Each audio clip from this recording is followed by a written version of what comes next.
आज की इस वीडियो की शुरुआत करते नहीं दुल्हन गाना गा के।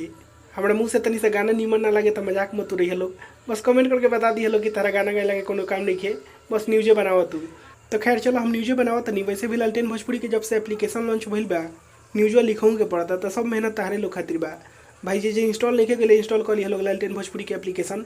वहाँ भी बहुत सारा कंटेंट पे मजा आई, एकदम बात करे, लाइव बात भी करता नहीं सबनी के। तो चलो लोग हम दुल्हन गाना गा के न्यूज़ की तरफ बढ़ता नहीं, क्योंकि गाना और न्यूज़ दोनों एक दूसरे के रिलेटेड बा। गानों के बारे में न्यूज़ बा, न्यूज़ के बारे में गाना बा। तो गाना के बोल कुछ इस प्रकार बा।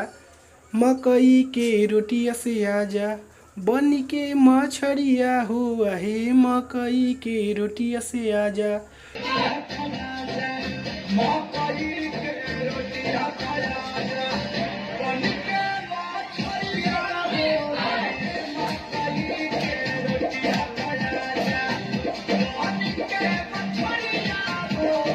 दोस्तों ये गाना है फिल्म बाप जी का।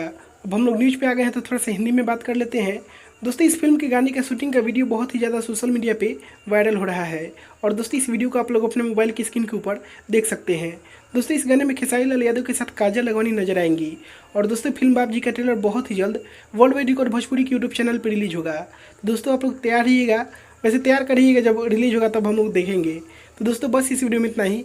इस वीडियो को आप लोग लाइक कर दीजिए, शेयर कर दीजिए। मिलेंगे अगले वीडियो में, तब तक के लिए जय हिंद, जय भोजपुरी।